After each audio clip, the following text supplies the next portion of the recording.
Hi everyone, this is Alec and I'm going to be talking to you today about using recurrent neural networks for text analysis. And to get an understanding of why this is a potential tool to use, it's good to look at a bit of a history of how text analysis has been done, particularly from a machine learning perspective. So in machine learning, typically we're used to vector representations. So we know how to deal with numbers. For categories, we would use a one-hot vectorization model. But when we move to trying to understand and classify and regress on sequences, for instance, it becomes much less clear because our tools are typically based on vector approaches. And so the way this is typically dealt with is by computing some hard-coded feature transformations, for instance, using TF-IDF vectorizers, some sort of compression model like LSA, and then plugging a linear model such as a support vector machine or a softmax classifier on top of that.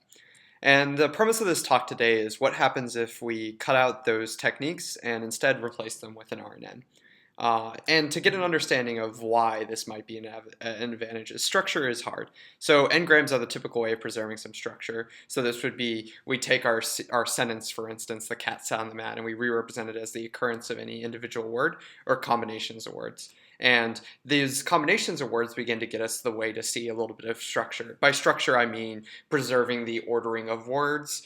And the problem with this is because once we have bigrams or trigrams, any combination of two or three words, it quickly becomes huge possibilities. You can have easily 10 million plus features, and this begins to get cumbersome, require lots of memory, and slows things down in and of itself. Structure, although it's difficult, is also very important. For certain tasks such as humor or sarcasm, looking at a collection of the word, cat appeared or the word dog appeared isn't going to cut it. And that's what a lot of our models today do.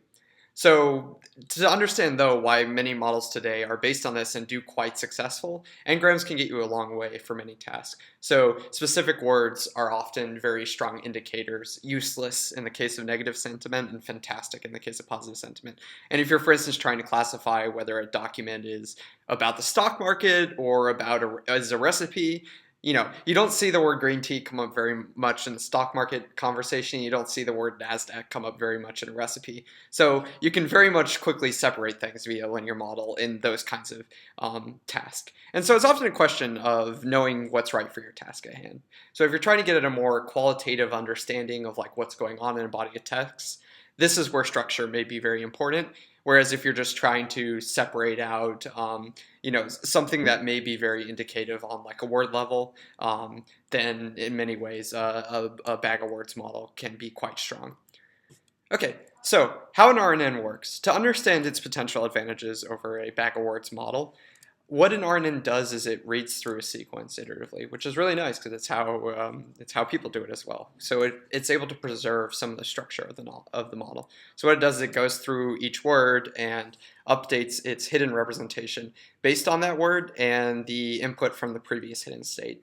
At time 0, where we have no previous hidden state, we feed in a fixed either a bunch of zeros or we treat it as another parameter to be learned in initial hidden representation.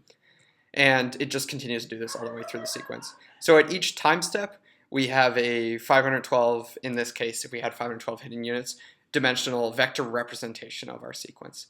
So it's a way of kind of taking this sequence of words, for instance, and at each time step converting it into a fixed length representation. As a bit of notation, arrows would be projections, dot products, and boxes would represent activities, vectors of values. So for instance, the activation of each hidden unit would be this box, and it just proceeds iteratively through. It's important to note these projections are deterministic. Largely, they are shared across all time sequences. So this projection with this arrow is shared for all inputs across all time steps, and this hidden to hidden unit connections are preserved as well across the sequence. So this is what makes learning tractable in these models. So at the end of this iterating through this sequence, we've got now a learned representation of the sequence, a vector form of our sequence, which can then be used by slapping on a traditional output classifier. So in this toy example, what we've done is we've read in an input sentence, and for instance, we're trying to teach a model to classify the subject of the sentence. You can also stack them, so just as well as your RNN can go through and an input sequence and return its internal representation of that sequence, You can then train another RNN on top of it, or you can jointly train both. The structure is actually quite flexible. One final note to note is the way that we do this original input to hidden feed forward is this is typically represented either as a traditional one-hot, which doesn't really get us too much advantage, but what's really exciting is we can represent this as what's called an embedding matrix. So these words, the cat sat on the mat, would be represented as indexes into a matrix. And what they would do is the would be represented as like index 100. So when we read through the sequence, we would look up the row of in the matrix, row 100, and we would return as the input being fed into the RNN, the learned representation in that embedding matrix. So let's say we had 128 dimensions to be learned as an input representation for our words. It would be equivalent to a 128 by, like, let's say 10,000 matrix if we knew 10,000 words. And we would then feed this in as input. And that's really cool because we can treat it as a learned way to learn representations of our words, and we'll look later in this presentation at what those actually look like. And they give the model a lot of power. All right, so the big thing in the literature is RNNs have a reputation for being very difficult to learn. They are often known to be unstable, and simple RNNs trained with generic stochastic gradient descent are actually very unstable and difficult to learn. But what has happened in the research literature over the last few years is there's a bunch of various tricks that have been developed that help them be much more stable, much more powerful, and much more reliable, effectively. And to get an understanding of these, we're going to go quickly through all of these various tricks.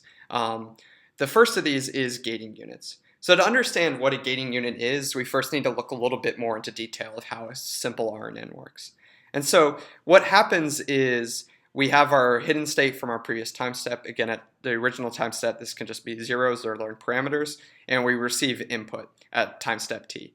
So we take input from the hidden state of h of t minus 1, and we take input of t. We just add them together, for instance, via a dot product projection, and then we apply an element-wise activation function like tanh, for instance. And then we have a new hidden state.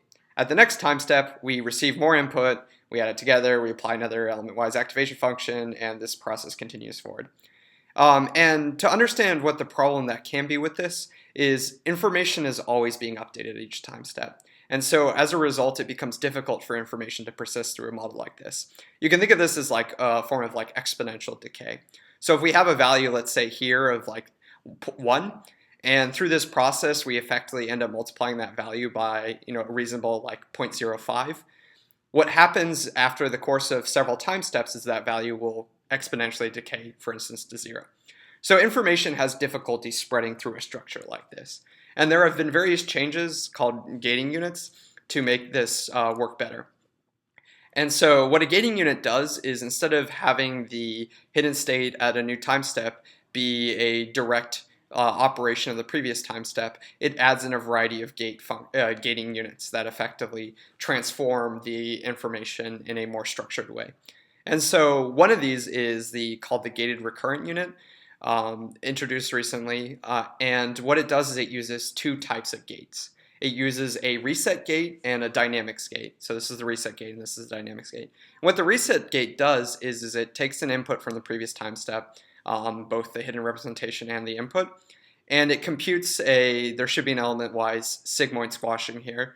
And what it does is it basically computes how much of the previous time steps information should continue along this route. So a reset value could be anywhere between 0 and 1, and what it does is it multiplies the previous hidden states by those reset states. And what this does is it allows the model to adaptively forget information. So for instance, you can imagine for sentiment analysis that some of our information might be only relevant on the sentence level. And once you see a period, your model can then clear some of its information because it knows the sentence is over and then be able to use it again. And so once we have the previous time states information effectively gated by a reset gate, we then update and get our potential new hidden state, h tilde t. What we then do is we use the dynamics gate to, instead of just using h tilde t as would be a somewhat similar model to the previous example, we average it effectively with the previous hidden state based on the dynamics gate.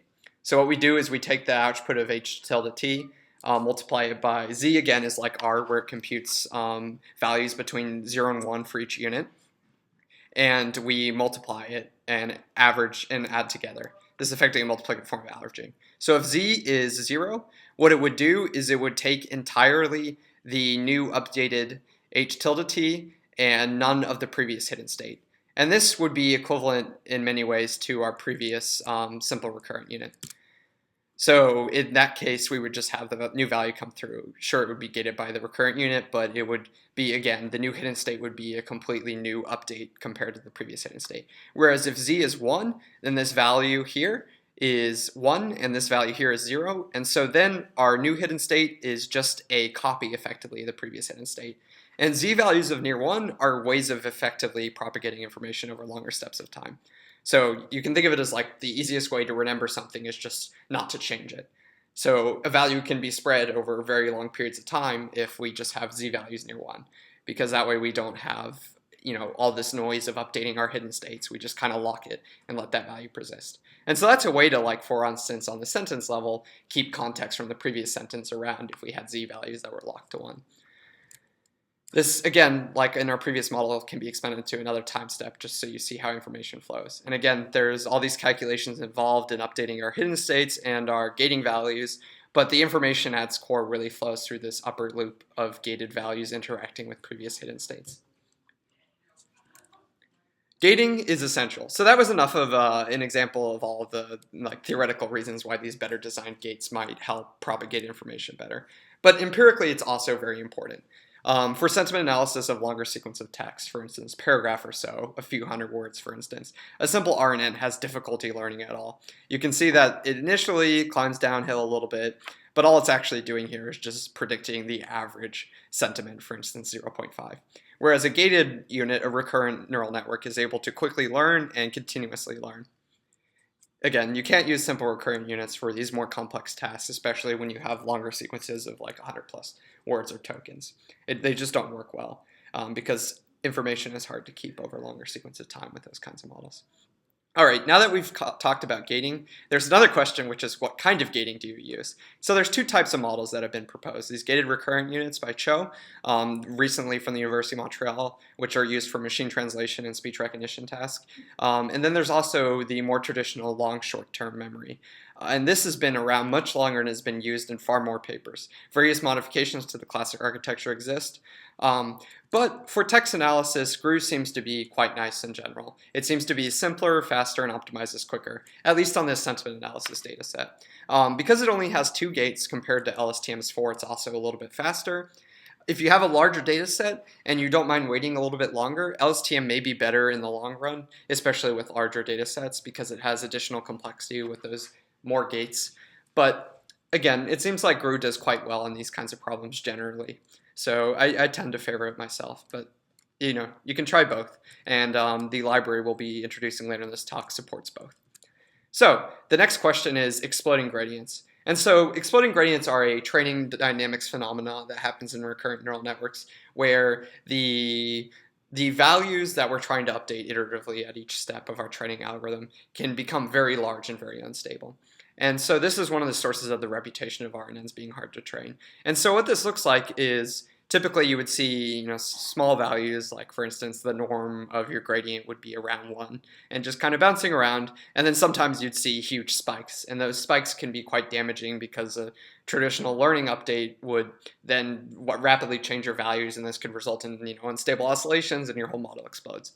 So in 2012, there was a great paper that proposed simply clipping the norm of the gradient. So if the gradient exceeded a set value, for instance 15, it would just be reset and scaled to that value.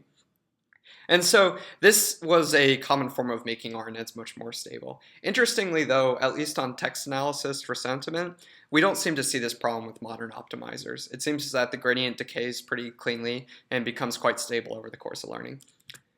There's another problem with, there's another way of making recurrent neural networks better, and this is by using better gating functions. So there's an interesting paper this year at NIPS, which the basic idea was let's make our gates steeper so they change more rapidly from being a value of 0 to a value of 1. And what this does is it means that a traditional sigmoid would, change pretty smoothly between -5 and 5. But when you randomly initialize one of these networks at the beginning of training, typically your values would lie along, the average is 0.5, for instance. And so you wouldn't see much dynamics here. If we make our gates steeper, what that means is our gates begin to rapidly switch between 0 and 1 much more easily, particularly near the beginning of learning. And what this does is it seems to suggest that models that use these steeper gating units tend to learn a bit faster because they begin to learn how to use these gates quicker. So this is another quick, easy technique to add that, again, the library we'll be introducing later in this talk supports to help make learning better in these models.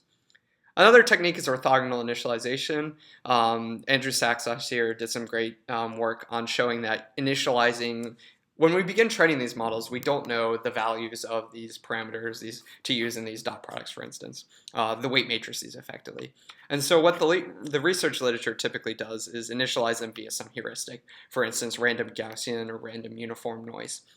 And what this research showed is that using random orthogonal matrices worked much better, and it's in line with some previous other work that has also noted various forms of similar initializations worked well for RNNs. And so now we want to understand how we train these models. And so there's a variety of techniques that can be used. So this is a visualization of the training dynamics of an algorithm on a toy data set, of various algorithms on toy data sets, where we're trying to classify these red dots from these blue dots. And so we only have a linear model, so all it can do is learn effectively a line separating these two. And it can't do it perfectly because there's always going to be values separating this. And what we see is that the traditional, most basic optimizer is stochastic gradient descent, whereas there's these various other improvements and techniques. And the main point of this example is to demonstrate to not use SGD effectively. SGD very early on in training can look quite similar, but once the norm of your gradients becomes slower due to later stages of optimization, you want some sort of dynamicism to your learning algorithm, whereas SGD, once it gets out of the very steep early areas of learning, tends to slow down. And this is particularly a problem oftentimes in the space of text analysis because we have very sparse updates on words, for instance. So there are rare words that you only see once every 1,000 or 100,000 words you see. And those words are very difficult to learn in a traditional SGD framework. Whereas these various techniques like momentum and Nesterov accelerated gradient, what they do is they effectively average together multiple updates and accumulate those averages. So they're a form of smoothing out this kind of stochastic noise and accelerating in directions of continuous updates. There's another family of acceleration methods, the ADA family effectively in RMS prop, that effectively scale the learning rate, the amount by which we update a parameter given a gradient, by some dynamics, some heuristics describing the local gradient. So in the case of AdaGrad, what we do is we accumulate the norm of the gradients updated seen so far with respect to a parameter, and we scale our learning rate. So it's a form of learning rate annealing, where we can see that early on it learns quite quickly, and later on it begins to slow down as it reaches in this case, near a minima. Ada Delta and RMS prop do something a little bit like that, but make it dynamic. So it's based on the local history instead of the global history of the gradients for a parameter. So there's a variety of optimizers, and one recently introduced called Atom combines the early optimization speed that we saw in that earliest example of AdaGrad with the better later convergence of various other methods like Ada Delta and RMS prop. And what this does is it looks quite good for text analysis and RNNs. So we can see that Atom gets off to a very early learning start, just like AdaGrad. These results actually, there's a slight bug in my code for this, so take them with a grain of salt. But they still look good, and it's a bug in the code, so it might still be okay. And that might actually explain one of the reasons why we saw slightly worse generalization performance. Again, so it would train quite well, but we would see its performance on held out data might not have been as good for Atom because it learned so much more quickly. We're still looking into reasons why this happens. But in general, modern optimizers are essential on these kinds of problems. So, sorry, this just kind of gives you a background to all the various techniques for making RNNs more efficient in training. And it can add up quite a lot. So early on in learning, we can see that Atom and all of these other techniques added together. So this would be just a standard gating RNN. Again, if we had a simple RNN on here, it would look like pretty much linear. If we add gradient clipping to make it more stable so we can use a slightly larger learning rate, it begins to learn faster. If we add orthogonal initialization, we can see again that it begins to learn faster and learn better. And finally, if we add Atom, we see another huge gain over traditional SGD. And these add up. So we can see that Atom and all these other techniques are able to reach a lower effective minima, or at least faster, up to 10x faster. And admittedly, these techniques add a little bit of computation time, some of them. So it might only be, for instance, 7.5 times faster on wall clock compared to efficiency per weight update. So this is interesting because now RNNs can actually overfit quite a lot.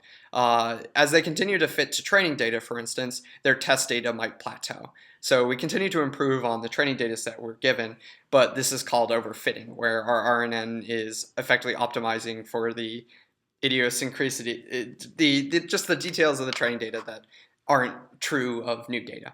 And so to combat this, one of the techniques that is used is called early stopping, which is like each iteration of our data set, we will record the train and test validation, train and test scores of these models, and we will stop once we notice that our test validation performance is no longer improving. And oftentimes this is going to occur in your first or second iteration through the data set with all these various techniques together. So that's good news because oftentimes models in this space can take 10, 50, or 100 iterations through your training data to converge. And it seems in the case of RNNs, we often overfit after 1 or 2 epochs through the data. So to understand and kind of get a better sense of how these models could do, we're going to compare them to a much more standard technique in the literature. So we're going to use the fantastic machine learning library, scikit-learn, and we're going to use kind of a standard like linear model approach, a traditional approach to text analysis. And this would be using a TF-IDF vectorizer and a linear model such as logistic regression. This is by no means meant to be the best model. In many cases, naive Bayes SVM is actually quite much better than logistic regression for classification, for instance. But this is just a very easily accessible, very easily comparable to technique. And to be fair, we're going to use bigrams, which is a way of getting a little bit of structure into our data. Again, this way we could see, not good instead of just seeing the tokens for not and good occurring. So we can get a little bit of structure, which might be useful for sentiment analysis. And we're going to use grid search to evaluate potential hyperparameters for these linear models. So we're going to look at 2, which is minimum document frequency, which is a way of controlling for the size of our input to our linear model. So this would take tokens or words that appear in less than n many documents and would ignore them. So if we see, for instance, the word dinosaur and we've only seen it once in our data set, we're going to ignore it effectively. And also we're going to look at the regularization coefficient, which is a way of preventing overfitting for linear models. And what we're doing is grid search. So we're looking at potential values for both of these. So we're not just explaining a potential performance improvement based on poorly fitted parameters. Because these linear models tend to be faster, we are able to more effectively search over potential parameters. So this is kind of a fair way to give the linear model a potential advantage because they're much faster, so we can much more quickly search through multiple values. Our second model we're going to be looking at is one of these recurrent neural networks. So admittedly, this is kind of, this is our own personal research. Take every result you want with a grain of salt. So I'm using whatever I tried that worked. And the general message, though, is that using a modern optimizer such as Atom, a gated recurrent unit, steeper sigmoid gates, and orthogonal initialization are good defaults. And a medium-sized model that can work quite well is a 256-dimensional embedding and a 512-dimensional hidden representation. So 512 hidden units, for instance. And then we put on whatever output we need. Logistic regression for binary sentiment classification, linear regression for predicting, real values, etc. It's quite flexible because the RNN at its core is a way of taking these sequences of values and converting them into a vector. And then once we've got that vector, we can put whatever traditional model we want on top of it, so long as it's differentiable and open to gradient-based training. So how does this work on data sets? So what we see quickly here is that our linear regression model does incredibly well for smaller data sets. So when we have, for instance, only 1,000 or 10,000 training examples, we see that the linear model outperforms the RNN by 50%, for instance. But what we notice that's interesting is as our data sets get bigger, the RNN tends to scale better into to later training into larger data set sizes. So because the RNN is admittedly a much more complex model and operates on the sequences themselves, ideally with more training data, it can learn a much better way to do the task at hand. Whereas your linear model, because it's operating on unstructured bag of words and is just a linear model, might eventually hit a wall where it's not able to do any better. You can imagine certain situations that you just aren't going to be able to classify the sentiment, positive or negativeness of a text when it uses double negation, for instance. And so that's one example with sentiment analysis. What's also interesting is we see this replicated, for instance, for predicting the helpfulness of a customer review. So this is interesting because this is a much more qualitative thing. Sentiment is as well, but how helpful a user's review of a product is even more getting at a much more abstract concept. And we see again that, as before, with small amounts of data, the linear model, in this case Ridge, since we're predicting real values, does much better, but it doesn't seem to scale and make use of more data as effectively as an RNN. So this is kind of interesting. So we can see that RNNs seem to have poor generalization properties with small amounts of data, but they seem to be doing better when we have large amounts of data. So at 1 million labeled examples, we can often be between 0 and 30% better than the equivalent linear model. Again, these are just these examples with logistic regression and linear regression. But that crossover seems to be robust and somewhere between 100,000 and 1 million examples, but it is dependent on the data set. There's only one unfortunate caveat to this approach, which is it's quite slow. So for 1 million paragraph sized text examples to converge, that linear model takes about 30 minutes on a single CPU core.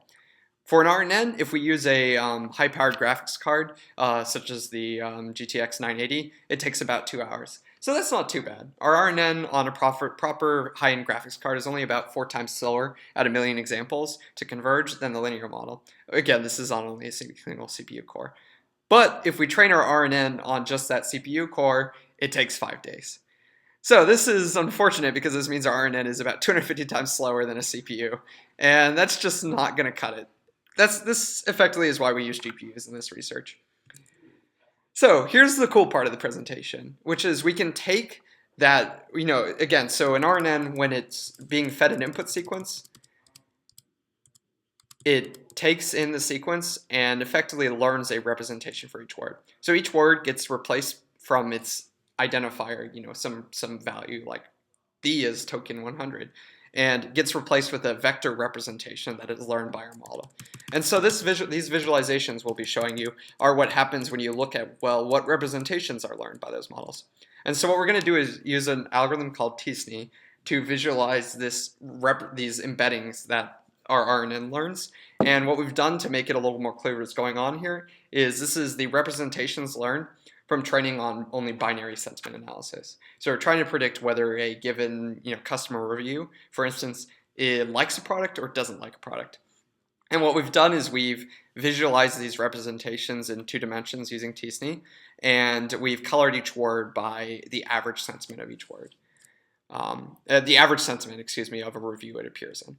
And so what we see is this kind of axis. Again, it doesn't correspond to any actual axis aligned because this is tsne. But we see kind of this continuum between very negative words and very positive words.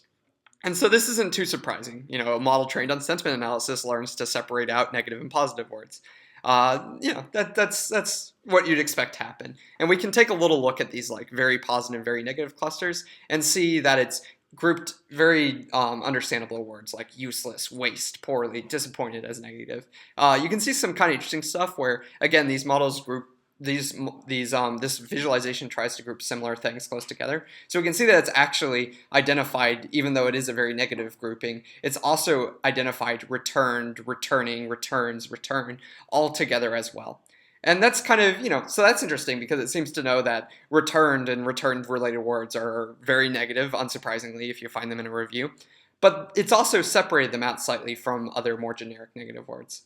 And then on the positive side, we also see very unsurprising indicators of happy sentiment. So fantastic, wonderful, and pleased. But what's even more interesting about this model is that we see other forms of grouping and structure being learned. So we see that it pulls out, for instance, quantities of time, weeks, months, hour, minutes. we also see that it pulls out qualifiers, like really, absolutely, extremely, totally. Which again, qualifiers are interesting because they are by themselves neutral. They don't necessarily indicate positive or negative sentiment, instead they modify it. So you can have extremely good and extremely bad. And so you see that being pulled out together. You also see product nouns, for instance, things that products could be, things that are products like movies, books, stories, items, devices, are also grouped together. And additionally, punctuation is grouped together. And so this is indicative, potentially, of our model learning to use these kinds of data, which again implies that our model may actually be learning to use some of the structure present in the data. So punctuation, by grouping it together and learning similar representations for it, implies that it's finding some use of it. And we would expect, again, punctuation to be quite useful for segmenting out and separating out meanings and notions. Quantities of time are interesting. They are slightly negatively associated, which is kind of understandable when you talk about, oh, this product took months to show up, or it worked for a total of an hour. But again, grouping them all together implies some use of it. And the same thing with qualifiers. So, we have no true evidence, at least in this picture, of these words being used. But by learning similar representations and by having them grouped together, it implies it's finding a use for them. And we can kind of extrapolate from there that it may in fact be learning to use these words in natural ways for sentiment analysis. And again, this is learned purely from 0 and 1 binary indicator variables. So this is a bit like seeing a sequence of numbers, 1,000, 2,000, 3,046, 5, and then realizing that tokens 5 and 1,000 are exclamation point and period. And, they're similar to tokens 2,000 and 7,000, which are comma and colon. So this is, a very strong result to see this kind of, and very interesting to see this kind of similarity being learned by our model. So this is cool and all, but how can we actually use these models? So we're also presenting today a basic library to allow developers to use these recurrent neural networks for text analysis. It's called Passage, and it's a tiny library built on top of the great Theano machine learning framework. Or math library, if you want to call it. It's incredibly alpha. We're working on it, but it has a variety of features. And we're going to walk through now an example of how to use Passage. So this is Passage. It's clonable via GitHub, and it has a variety of tools to make this useful. So this is a little example we're going to walk through and explain real quickly on how we can use Passage to do analysis of text. So we need to import the components that are necessary. One of these is the tokenizer, which is a way of taking strings of text and separating them out into the individual tokens, which would be words and punctuation, for instance. And so a tokenizer can just be instantiated. It has a variety of parameters, but has sensible defaults. And then what we do is we emulate a scikit-learn style interface. So we can call fit transform on a body of training text, which would be, again, a list of strings, for instance, and that would return a list of these training tokens, which can be used natively by Passage to train RNN models. Additionally, we're going to import the various layers of a model. So we have that embedding matrix we talked about, the gated recurrent unit, and a dense output classifier. And so the way that we compose these into a training model is by stacking them together in a list. So our input is one of these embedding matrices, and we're going to, for instance, set it to have 128 dimensions. And we need to know how many of these features to learn, how many of these tokens there are, and we're going to just pull that out of how many our tokenizer decided we needed. And then we're going to use one of these gated recurrent layers. We're, in this case, setting its size to 128. These sizes are sometimes smaller than you would use for actual models, and you can see better performance from larger models, for instance, but these are small enough to be run on a CPU and not take forever. They'll still take quite a while, though. Finally, we have our dense output unit, which would be if we were doing binary sentiment classification, so detecting if it's negative or positive for a string of text, would be 1 unit because we'd be predicting 1 value, and we would use a sigmoid activation as a way of quickly separating out our negative and positive values. Then to make this model, we instantiate it through the model class, which is just importable from passage.model as RNN. We give it the layers we want to build our custom architecture out of, and we tell it what cost function we want to optimize.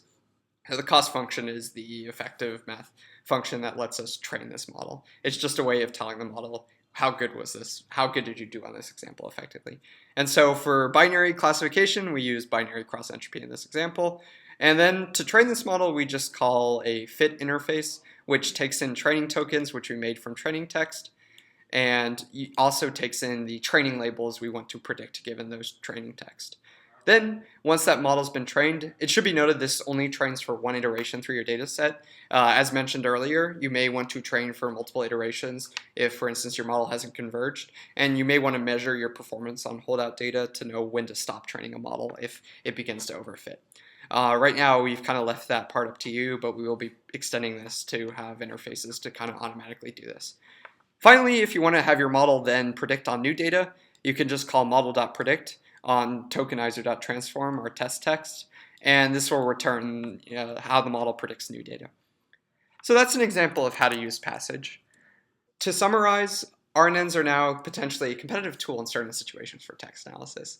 Admittedly, there's a lot of disclaimers there, but there seems to be a general trend that seems to be emerging, which is if you have a large, for instance, million-plus example data set, and you have a GPU, they can look quite good. They potentially can outperform linear models and might not take all that much longer. But if you have a smaller data set and don't have a GPU, it can be very difficult to justify, despite how cool these models might seem compared to linear models, because they are a lot slower, they have a lot of complexity, a lot of different parts, and a lot of different architectures you can change, and they seem to have poor generalization results with small data sets. Thanks for listening. If you have any questions, you can let me know at alec@indico.io. Also, if you'd like to see a more general introduction to machine learning and deep learning in Python, I have another video that you can check out in the upper right, introducing that as a Python developer, how to use the awesome Theano library to implement some of these algorithms yourself. Additionally, if you'd like to check out and learn more about Indico, feel free to visit our website, indico.io, where we have various of these tools like Passage available for developers to use for machine learning. Thanks.